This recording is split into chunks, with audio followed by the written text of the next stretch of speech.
Hi, this is Dennis Gage. Thanks for tuning in to My Classic Car, home of the certified car nut. As you can see behind me, we're at the Daytona International Speedway in Daytona Beach, Florida. But this isn't the Daytona 500, it's the 25th annual Turkey Run Car Show and Swap Meet, a 4-day show what you brung car nut extravaganza. It's called the Turkey Run because it begins on Thanksgiving Day and runs through the holiday weekend, and it features thousands of cars and swap meet vendors. Joining me now is Rick DeLuey, one of the coordinators of the event. Rick, how did this thing get started? The event began in the mid-1970s and in 1989 came into Daytona International Speedway. Now, who puts this on? There are two groups, the Daytona Beach Street Rods Club and the Daytona Beach Racing District.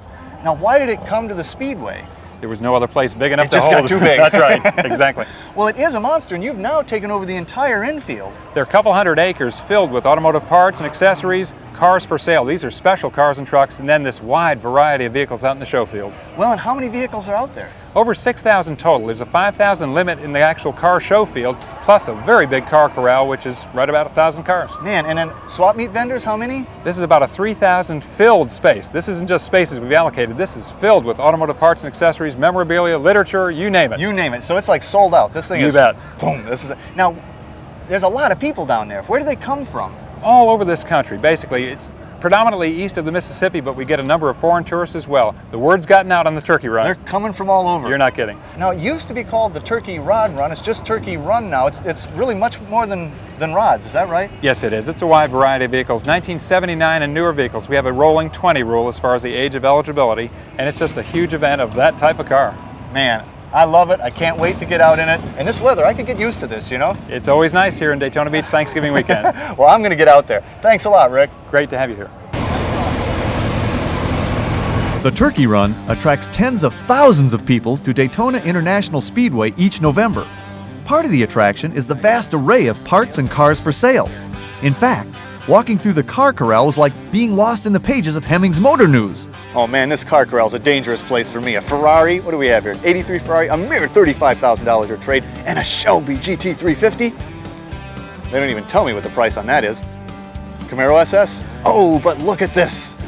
A 47 DeSoto Suburban, the Happy Days car. Hey, this is too cool. $35,000, but you don't find these every day. There's so much here. Everything's here. Wheel Toughs here. Hey guys, great stuff. Nice barbecues, good addition to the line. And you never know who you're gonna run into here.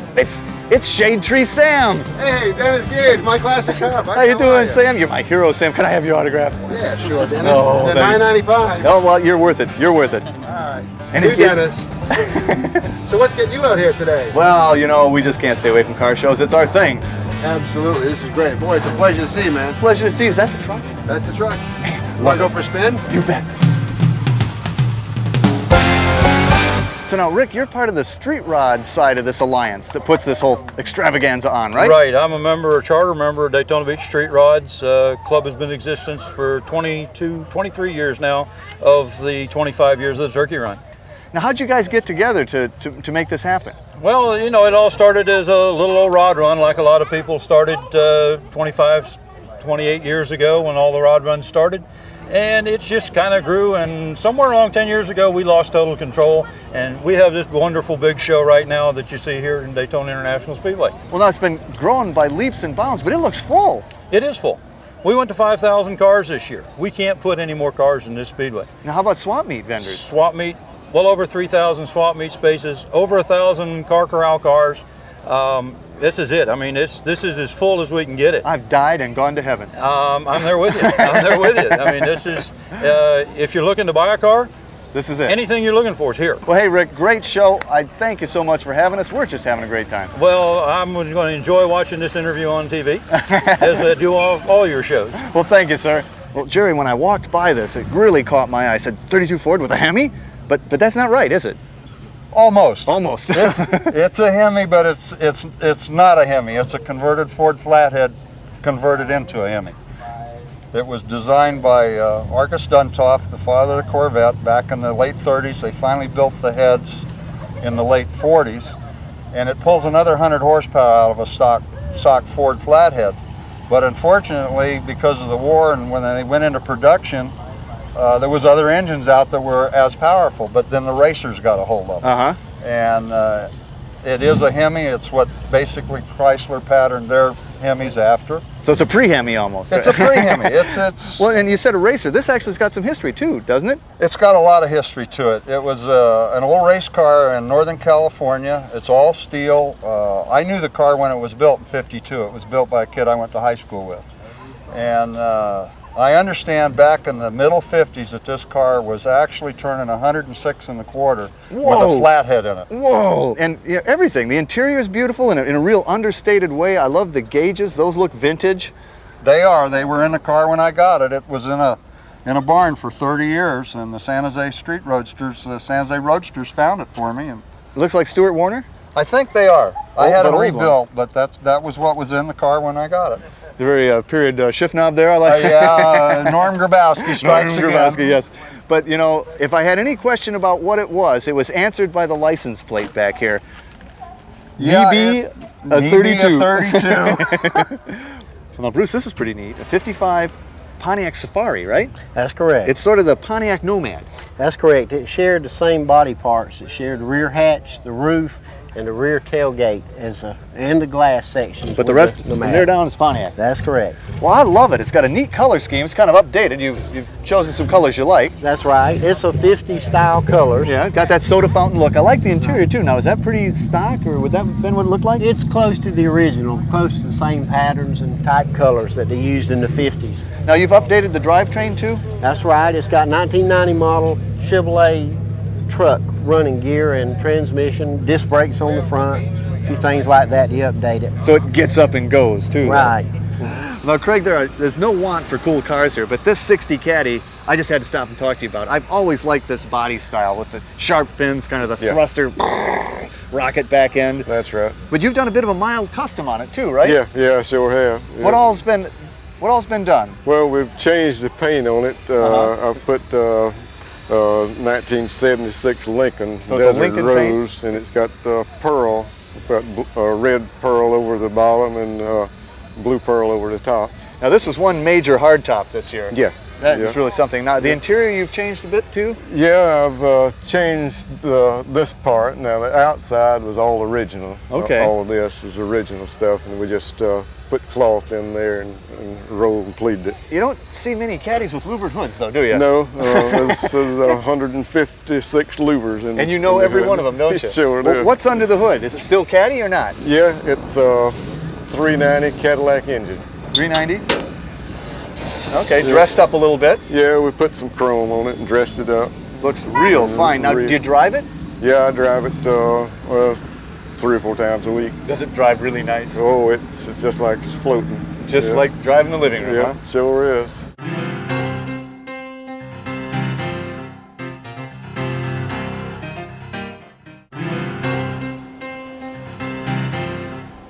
Welcome back to My Classic Car. Last year I had the privilege of meeting Dave McClellan, former Chevrolet Corvette engineering director at the NCRS meet in Lake Placid, New York. Dave spearheaded the early engineering work on the new Corvette before his retirement from GM a few years ago. He took a few minutes to show me the revolutionary C5 chassis that he helped bring from the CAD room to the showroom.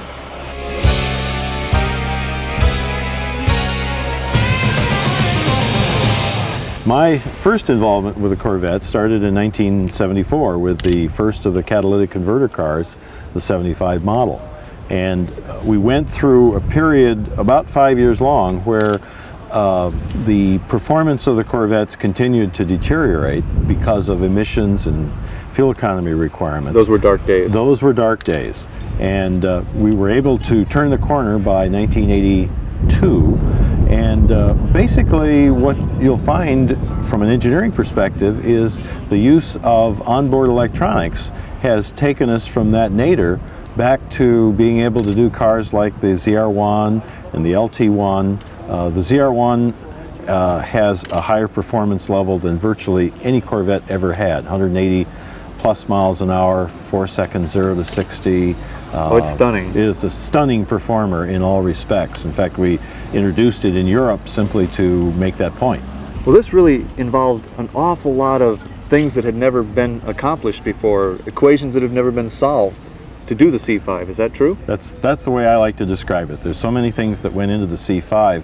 We learned to race the car again in the mid-80s and applied that racing knowledge back into the production car. Well, let's look at some of the fine points. All right. The car starts with its structure, and that's the essence of how the car is put together.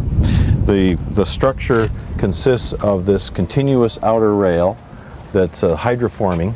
It goes from front to back of the car in one continuous piece. Central backbone is a roughly 8-inch by 10-inch deep box that runs through the entire passenger compartment and is tied in structurally to the outer rail at the front and at the rear with massive triangulated structures. And those structures are so massive that in the rear you can put the fuel tanks inside them, which they did. Right in here. Right in there.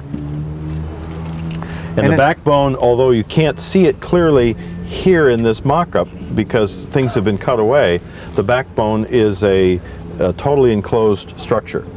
The chassis is stuffed into the backbone, and then there's a lower plate that's bolted on with a myriad of small bolts in order to take it from what would be an open shoebox in terms of torsional stiffness to a very stiff closed box. So the transmission actually in this car sets back Behind here. the seats, right.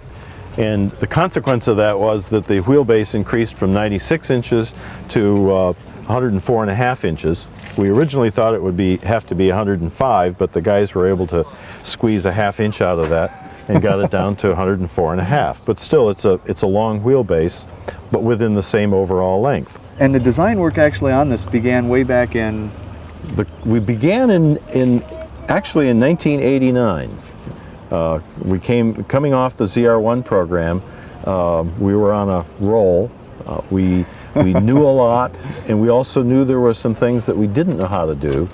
And so we wrote all those down on a piece of paper and said, now how are we going to accomplish, all these additional items of delivering a ZR1 at standard Corvette prices, a stiff structure, entry egress, roominess, not weigh anymore. We knew we could solve the equation if we were willing to invest 700 pounds of ironmongering into the car. Doesn't sound like Corvette we thinking, were not willing to do that. No.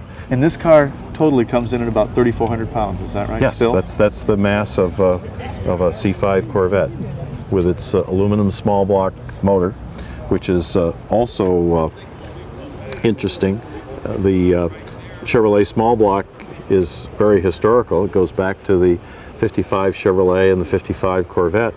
The new motor has no parts in common with even the most recent generation LT1 motor, and it has the same bore center and a family history with the first Chevrolet V8. But it's a total modern rethinking of that engine, and it produces 345 net horsepower. The general manager of Chevrolet tells me it's really 350, so I'll share that with you because he was proud of that. I don't know why they advertise it at 345 then, but that's their game. Well, you've certainly made a huge contribution, and this is a great note to go out on. Well, thank you. C5. Thank you so much for sharing all this with us, David. You're welcome, Dennis.